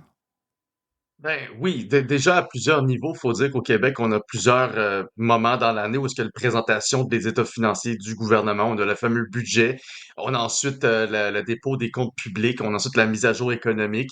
Puis à chaque fois, on dirait que les chiffres changent pas mal, en fait, dans ce qui est présenté à l'un, puis ensuite ce qui est mis à jour à l'autre, et ainsi de suite. Dans le cas de ce qui a été présenté par, par François Legault, ou du moins par Éric Girard jeudi dernier, c'était pas mal ce à quoi on s'attendait déjà. Il y avait vraiment pas grand-chose de nouveau. C'est une des raisons pour lesquelles il n'y a pas eu beaucoup de discussions qui ont suivi. Pour plusieurs raisons. De un, parce que ce qu'on a vu dans le budget, dans la mise à jour, c'était déjà ce qu'on savait. C'est-à-dire que le déficit, il n'y a clairement aucun plan pour le résorber jusqu'à maintenant. On est encore à 11 milliards, puis si ça continue, il n'y aura pas de retour à l'équilibre budgétaire avant 2030. Puis de toute manière, rendu là, on est rendu dans le spéculatif, pas à peu près. Parce que c'est à condition, bien sûr, qu'il n'y ait pas de nouvelles dépenses, qu'il n'y ait pas de crise économique, qu'il n'y ait pas de turbulence qui fait en sorte que les revenus ou les dépenses du gouvernement sont affectés grandement. Maintenant, pour le reste, pour revenir à ton commentaire initial, c'est vrai qu'on dirait que le gouvernement profite un peu des fois des éclipses médiatiques. Notamment au mois de juin, le Parlement venait tout juste de fermer, puis on révélait à ce moment-là que le déficit l'année dernière, donc pas celui de cette année qui était à 11 milliards, qui est déjà plus important que prévu, celui pour l'année 2022-2023, 2023-2024, pardon, c'était un déficit qui s'avérait finalement être 2 à 3 milliards de plus que ce qui était prévu initialement. Puis ça, c'est comme passé inaperçu. Là, ils nous ont déposé une mise à jour économique où est-ce qu'il n'y a rien de nouveau. En fait, les dépenses sont plus importantes que ce qui était annoncé en mars dernier. Donc, on dépense 3 milliards de plus que ce qui était déjà annoncé dans le budget, alors qu'on est supposé très techniquement être dans une forme d'austérité. C'est ce que tout le monde dit à chaque fois quand on parle à quelqu'un dans un syndicat, dans la fonction publique. Apparemment, en ce moment, on est dans cette perspective-là, ce qui n'est pas du tout le cas, finalement, quand on regarde les dépenses qui augmentent. Les revenus du gouvernement augmentent, mais malgré ça, on n'est pas capable de réduire le déficit. Donc, on reste dans cette... Oui. Mais Nick, c'est un bon point, le point que tu viens de dire là. Parce que j'ai vu les tweets, j'ai vu les genres de textes sur la CSN puis d'autres syndicats. Là, ça commence à être irresponsable en sacrament.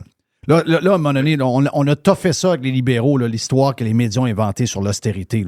Mais là, on ne peut pas fonctionner de même. On ne peut pas fonctionner dans une société où on fait croire aux gens qui sont moins attirés vers l'actualité économique, l'actualité politique, peu importe, là, et d'essayer de rentrer, parce qu'il y a une manière de faire au Québec. On a juste à répéter un mensonge pour en faire une vérité, et ils savent exactement comment faire. Mais là, on n'est plus là. Il y a trop de dangers au niveau des finances publiques pour être irresponsable comme les syndicats le font en ce moment, en faisant croire à leurs membres et aux Québécois qu'actuellement, nous vivons une période d'austérité. On vient d'avoir les chiffres. Si ça, c'est de l'austérité, soit que vous êtes aveugle ou vous êtes des bandits. Là. Vous êtes des gens qui sont pas trop stables. Tu viens de le dire. Les dépenses explosent avec le gouvernement de la CAQ. Les dépenses sont hors contrôle. Absolument. Puis le système de santé, je pense que c'est un des meilleurs exemples qu'on peut sortir là-dessus. Récemment, on avait des gens qui paniquaient à droite et à gauche en disant, regardez, ils font des coupures de 1,5 milliard en santé. L'Agence Santé Québec est déjà en train de couper puis d'appliquer une austérité. C'est complètement faux. Depuis que Legault est arrivé au pouvoir, le budget en santé a uniquement, si on regarde que ce département-là, santé et services sociaux, c'est 70% de plus de dépenses depuis qu'ils sont arrivés au gouvernement. Je veux dire, c'est énorme qu'on regarde ça. Puis sinon, tu regardes après ça les dépenses qui s'étaient ajustées cette année. C'est déjà pas loin de écoute, je pense que c'est presque 3 milliards de plus cette année en santé qu'on ajoutait. Puis là, ce qui est arrivé récemment, c'est qu'on a parlé de réajustement et de coupures. Mais c'est pas des coupures, c'est juste qu'on va dépenser moins que ce qui était prévu. Fait qu'au final, au lieu que le budget augmente de 3 milliards, il augmente d'environ 1,7 milliard en santé cette année. Donc, il n'y a pas d'austérité à ce niveau-là. Quand on regarde tous les programmes de dépenses du gouvernement, depuis la dernière fois qu'il y a eu un exercice des dépenses, parce qu'il faut rappeler que sous Couillard, qui a été accusé à tort et à travers là, de faire de l'austérité, c'est jamais arrivé. Mais à son époque, en 2015, c'est la dernière fois qu'il y a eu un exercice où est-ce qu'on révisait toutes les dépenses des différents portefeuilles des ministères. C'est la dernière fois que ça a eu lieu, puis c'est comme ça qu'on est en mesure de ramener l'équilibre budgétaire sous les libéraux, c'est en coupant certains programmes, puis justement en évitant d'augmenter les dépenses plus qu'au niveau de l'inflation. Enfin, bref, tout ça a été fait. Et malgré ça, les dépenses ont augmenté de 56%. Les dépenses du gouvernement, depuis le dernier exercice financier, donc depuis environ 10 ans, ont augmenté de 56%. Ça veut dire que sur 20 ans, on aura presque doublé toutes les dépenses du gouvernement comme telles, et ça d'ici 2035. En considérant toutes les dépenses additionnelles, en considérant les nouveaux investissements ou les nouveaux paris dans la filière électrique, toutes ces affaires-là, au final, le gouvernement dépense comme jamais. Donc, toutes les cris d'austérité sont farfelus déjà, et la mise à jour économique nous démontrait non seulement qu'il n'y a pas d'austérité, mais il n'y a pas de plan pour le retour à l'équilibre budgétaire non plus. On sait qu'ils nous ont promis ça pour le prochain budget, là, donc en mars prochain, mais ça fait aucun sens que 8 mois après qu'on ait déposé le pire déficit de l'histoire du Québec, il n'y a même pas de plan de match pour ça. Ils ont à peine commencé à faire des révisions des programmes fiscaux du gouvernement pour ne serait-ce que couper un peu à droite puis à gauche, retirer certains crédits d'impôt pour les personnes de moins de 65 ans, ce genre de choses-là. Mais ils n'ont rien fait pour réviser les programmes, rien fait pour réviser les effectifs. Donc, c'est vraiment... Écoute, sérieusement, je suis presque à faire le bet que les Nordiques de Québec vont revenir avant le retour à l'équilibre budgétaire. Surtout quand tu considères que c'est le même ministre qui charge des deux en ce moment. Oui, effectivement, c'est le même gars. Donc, je me demande c'est quoi le sens de ses priorités, mais il n'est même pas capable de confronter la machine. Il n'est pas capable non plus de confronter la présidente du Conseil du Trésor, Sonia Lebel, qui est celle qui finalement est celle qui a vraiment les deux mains sur les leviers du gouvernement. Et donc, c'est pour ça que je veux dire, on a toutes les raisons de rester sceptiques là, par rapport à l'état des finances publiques, puis à la possibilité à ce que ça s'améliore. Puis comme c'était pas assez, il y a une douche froide qui est tombée sur le gouvernement Legault cette semaine. La crainte de ce qui s'en vient au sud de nos frontières, 25% de tarifs supplémentaires. Ça va faire mal, ça, je veux dire, aux revenus du gouvernement si les entreprises du Québec sont affectées par cette guerre commerciale qui s'annonce. Fait qu'on est vraiment dans une très mauvaise situation, puis la mise à jour économique nous confirme ça, effectivement. Est-ce que tu crois ce tweet-là de Trump, dans le sens que on a comme l'impression qu'il veut provoquer quelque chose bien plus que finalement peut-être y aller avec des tarifs, parce que Trump, c'est encore plus que nous autres même, que ça va avoir un impact direct sur les gens à qui il veut donner un coup de main. Il veut arrêter de l'inflation, il veut redonner un pouvoir d'achat à ses citoyens, etc. Donc, surtout les gens à qui il l'a promis et qui ont voté pour lui, mais à tous les Américains aussi par la bande. Donc, c'est un peu dur d'imaginer qu'il va le faire, mais il met son pied à terre puis il essaie de tester, de voir comment on va réagir. Puis moi, j'ai pas l'impression qu'il va se rendre jusque-là, mais ça nous a comme amené devant un fait qu'avec l'autre côté, là, il est président élu, il n'est pas encore en fonction avant le 6 janvier. Sauf qu'il va falloir que nous autres, il se passe quelque chose au Canada. Là. Ça ne peut pas rester comme ça. On ne peut pas rester avec un genre de premier ministre qui est là, mais qui n'est pas vraiment le premier ministre, là. Effectivement, mais tu sais, une chose à dire, il est même pas encore président. Il a fait une publication sur Truth Social, pas sur X ou sur Facebook, là, sur Truth Social, sa propre plateforme. Avec un seul post, il y a eu un impact sur le dollar canadien. Donc, il est même pas encore dans la Maison-Blanche, puis il est déjà capable d'avoir une influence sur la valeur de notre dollar. Ça en dit plus sur l'état de notre économie que sur son pouvoir actuel.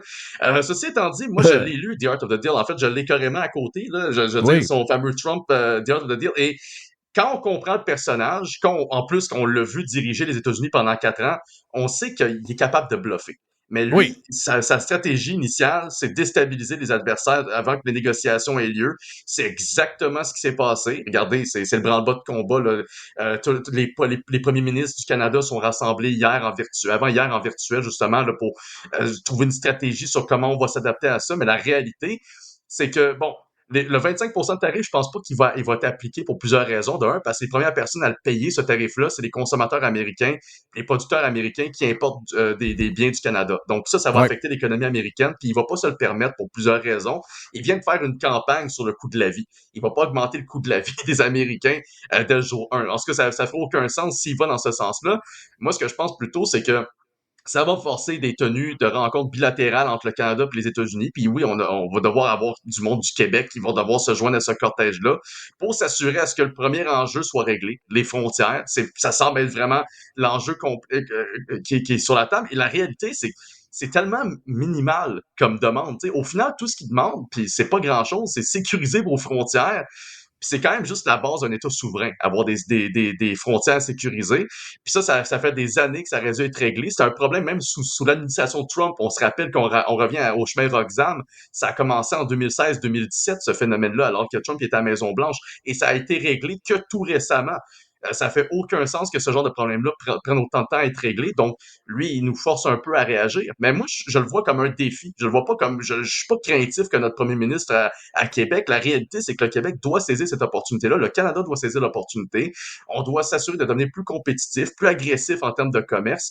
Et aussi s'assurer de faire respecter nos champs de compétences les plus basiques, comme oui, nos frontières. Je pense que c'est strict minimum. Donc, on n'a rien à craindre tant qu'à moi. Ça va se régler au fur et à mesure. Mais c'est drôle de voir effectivement certains chefs d'État capoter à droite et à gauche sans avoir aucune stratégie réelle pour faire face à ce défi-là, si on peut dire ça de même. Pierre Lassonde, au cours je pense que c'est mercredi soir à Radio-Canada, Pierre Lassonde a dit à l'émission de Gérald Filion. Pierre Lassonde, qui est d'une sommité quand même, là, c'est un des grands Canadiens, puis c'est pas quelqu'un qui... tu sais, il est pas spectaculaire, mettons, comme Kevin O'Leary. Kevin O'Leary, il va sur les tribunes à chaque jour, peu importe la tribune, CNN, Fox, etc., puis go, on fonce. Lassonde est beaucoup plus, je dirais, tempéré. Mais même, habituellement, va donner un paquet de conseils, puis habituellement, ça s'avère vrai. Là. C'est pas la première fois qu'il est inquiet du dollar canadien.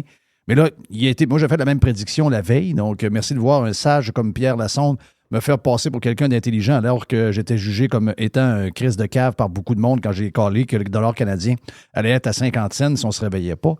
Et là, Lassonde est arrivé avec cette prédiction-là. Puis, pour une rare fois, Pierre Lassonde, ce grand Canadien qui dit si on garde Trudeau, c'est fait. Là. On s'en va vers un désastre. Là.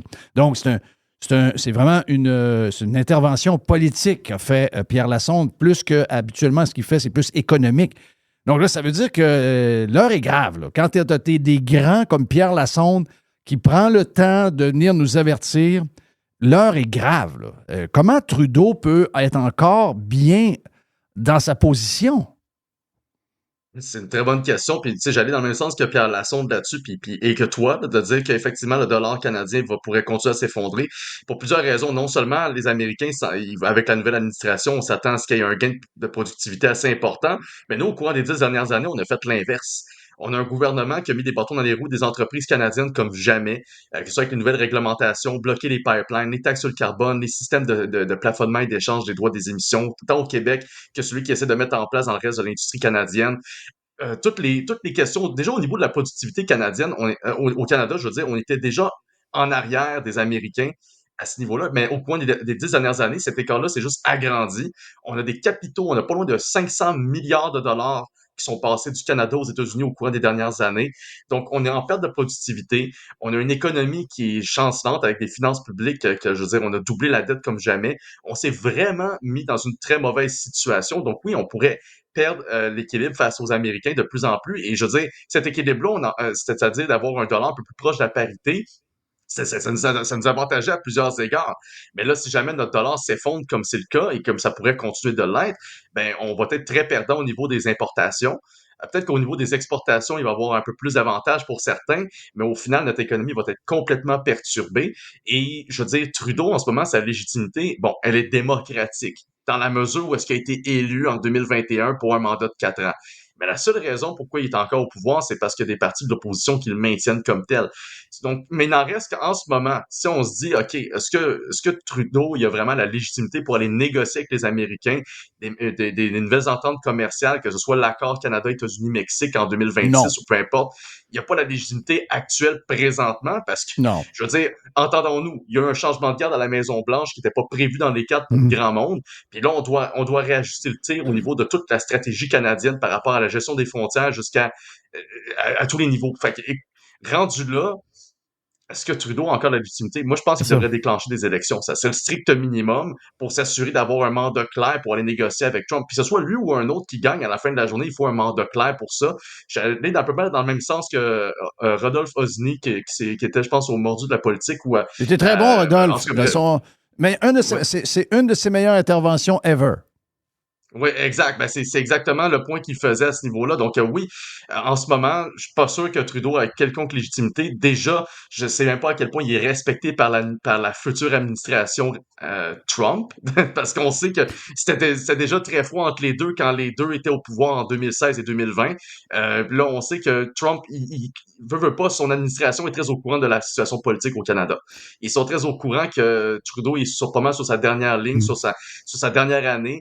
Donc, eux autres, ils attendent plutôt de voir ça va être quoi la stratégie des conservateurs une fois qu'ils vont arriver au pouvoir. Donc, j'ai hâte de voir ce qui va se passer, mais une chose est sûre, un changement de garde à Ottawa va être probablement plus que nécessaire pour s'ajuster face aux Américains. Juste du point de vue énergétique, on ne peut pas envoyer notre équipe, nous autres, de libéraux verts négocier avec les Américains quand Trump lui-même dit, ça veut dire il y a un changement de...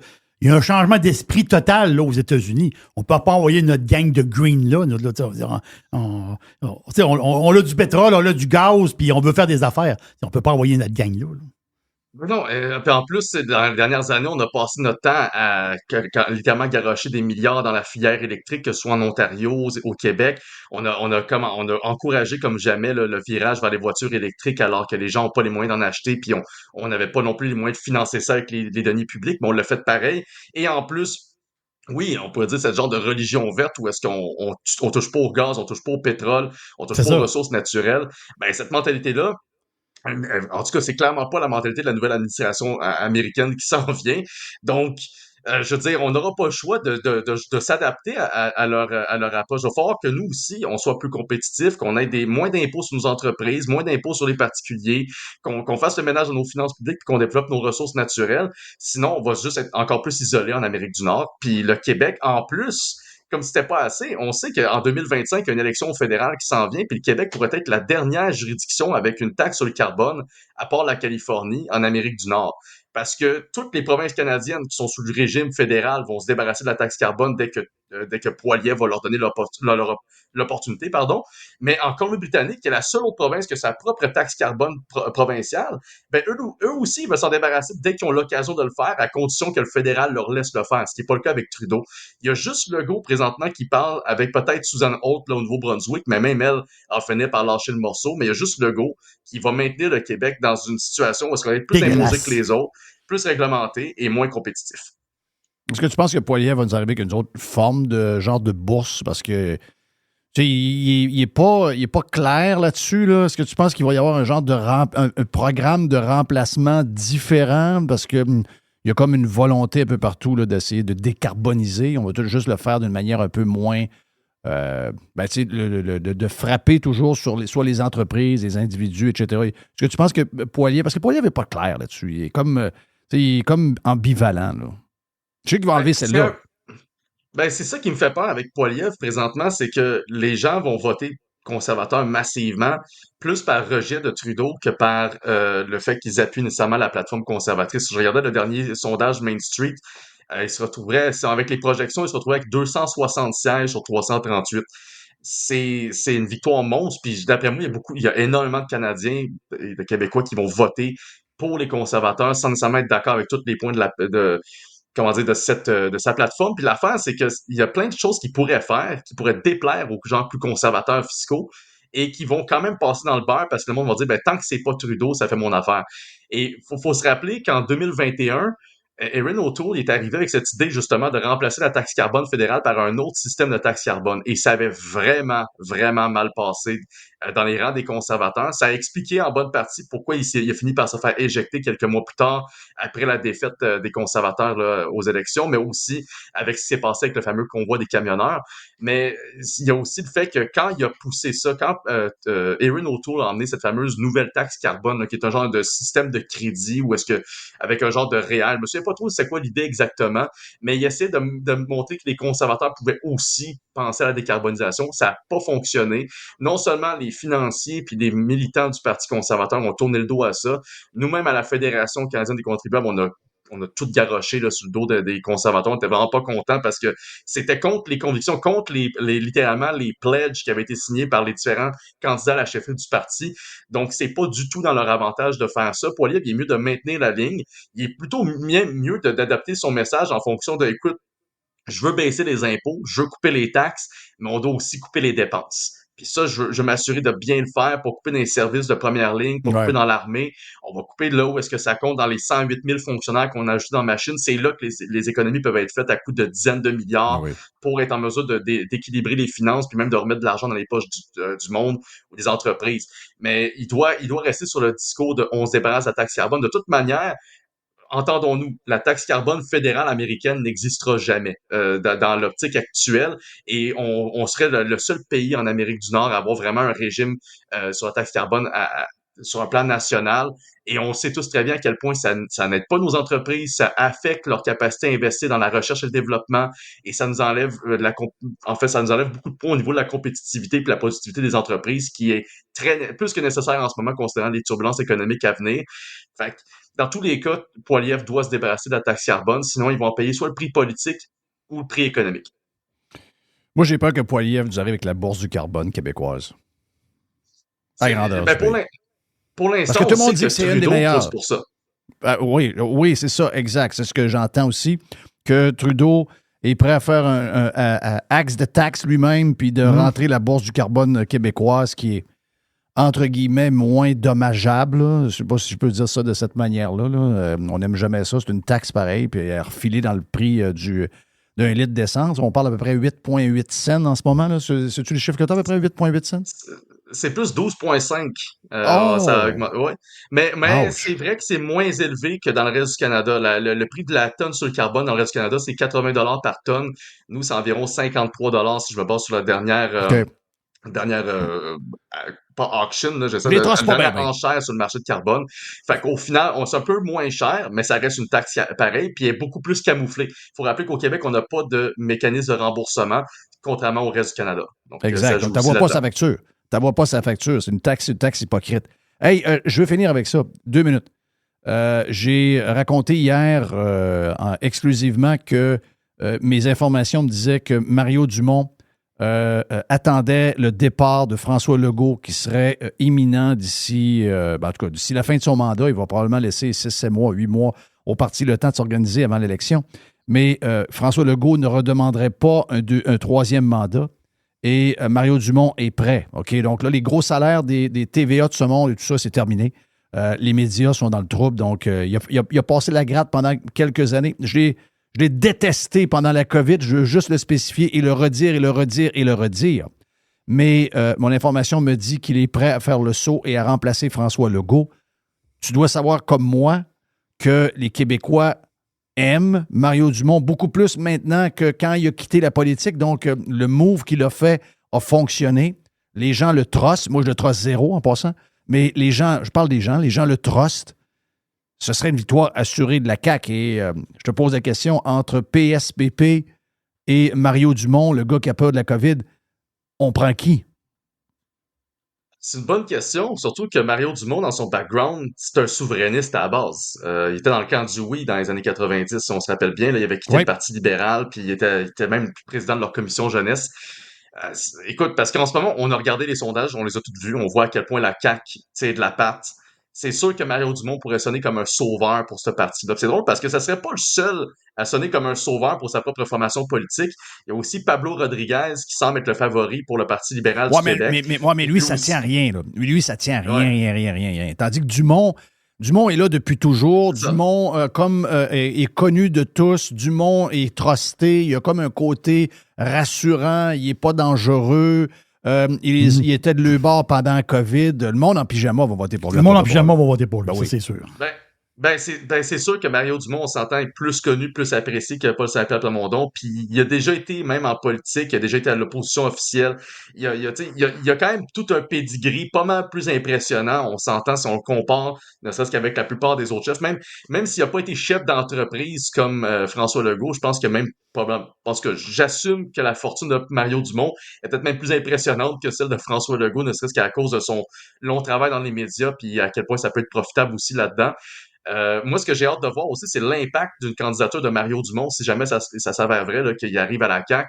C'est quoi l'impact que ça va avoir sur le Parti conservateur du Québec? Parce que Mario Dumont est quand même un peu plus à droite que François Legault, plus assumé à droite du moins. On s'entend, c'est pas la droite Jeff Fillion, on va se dire, franchement, c'est la droite plus centre-droite, on va dire, là, puis assez molle. Mais il n'en reste qu'il est plus à droite que François Legault.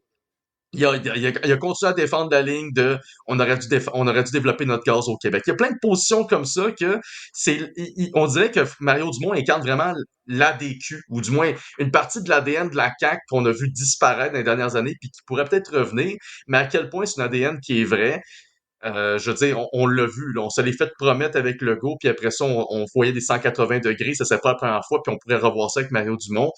Donc, rendu là, ça va être un concours d'authenticité puis un concours de qui est le plus aimé. Puis rendu là, entre Mario Dumont, Paul Saint-Pierre Plamondon, Pablo Rodriguez, Gabriel Nadeau-Dubois, je pense que Mario Dumont va tirer son épingle du jeu.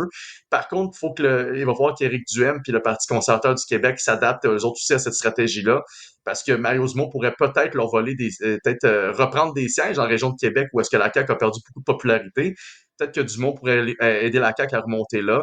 Puis c'est là que le PCQ est plus compétitif. Puis c'est sûr que Mario Dumont emmènerait certaines idées du PCQ à la CAQ. Oui. Oui, ça serait une très mauvaise nouvelle pour le PCQ si jamais ça arrive. Ça, c'est clair parce que moi, ça ne changerait rien pour moi parce que je sais très bien qu'Éric Duhaime est pas mal plus aux places où moi je suis que la CAQ va l'être, même avec Mario Dumont. Mais dans la tête des gens, ça va. Voter pour le pouvoir, voter pour l'air du temps, c'est toujours attirant, ça.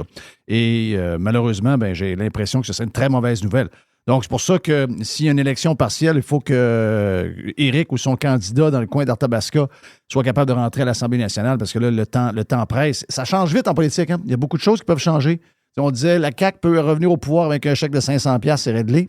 On n'avait pas pensé à cette histoire-là quand j'ai eu l'info sur Mario Dumont. J'ai dit « Wow, OK ». Parce qu'on avait déjà pensé à Mario Dumont pour le Parti libéral, mais quand tu y penses, l'ADQ, c'est maintenant la CAQ. Il y a une patente logique là-dedans. Puis l'histoire qu'il nous a dit il y a 4-5 ans, comme de quoi, non, les médias, je suis bien là, je fais de l'argent. L'argent n'est plus là. Son argent est fait. Il y a une pension déjà provinciale. Sa femme a fait de l'argent aussi, donc ils ont dû accumuler les deux, qui ne sont pas des gens extravagants. Ils ont dû accumuler probablement une dizaine de millions. Donc, ils vont leur donner une retraite incroyable. On va avoir 500-600 000 qui vont rentrer dans cette maison-là avec la retraite du gouvernement. Donc, c'est plus une question d'argent. Les enfants sont vieux. C'est plus une question d'argent. C'est qu'est-ce qui me reste à accomplir? J'ai l'impression que, je l'écoute des fois de temps en temps sur ce qu'il fait à Cube Radio. J'ai l'impression qu'il s'endort un peu, même quand il s'entend lui-même. Donc, il a besoin de challenge et c'est probablement logique. Mais il ne faut pas oublier que c'est un gars qui avait... moi, j'aime les leaders forts. Et Mario Dumont, pour moi, pendant la COVID, m'a montré que c'était un être extrêmement faible. C'est la seule chose qui me dérange. Je serais capable de dealer avec un genre de mielleux, mais la COVID m'a laissé de très, très Ouais. mauvais souvenirs de Mario Dumont. Mario Dumont. Mais on se souvient quand il est passé à l'opposition avec 41 députés. Il tournait à gauche complètement. Rendu dans le Parlement, il est complètement effoiré. Ouais. Je parle comme opposition. Tu sais, on pensait à nous autres, Il tabarouette. voulait payer le gaz des taxis. Là. Oui, voilà. On s'appelle de ça. On s'appelle de ça. Ça a à peine duré un an en plus. On a Ah oui, pas c'est su ça. ce qui s'est passé après en Exactement. 2008. Exact. Hey, thank you pour ton toujours. D'abord, ton analyse que tu as faite. J'ai même pris ton. Je fais jamais de pause. Mon Facebook, c'est un Facebook familial et quelques amis. Là, tu sais, je veux dire. Donc, j'ai quasiment pas de monde. J'ai fait un pause parce que j'ai trouvé que tes chiffres étaient écœurants. Puis il fallait que les gens les voient. Donc, avec la pause X que tu as faite. Donc, si vous voulez suivre Nicolas, il est sur X. Nicolas Gagnon sur X. Toujours le fun. Fédération canadienne des contribuables. Contribuable.ca si vous voulez plus d'infos. On se reparle avant les fêtes, Nick. Si, on est juste à la fin novembre. Donc, c'est sûr qu'on se reparle avant Noël. Avec grand plaisir. Take care. Salut, bye.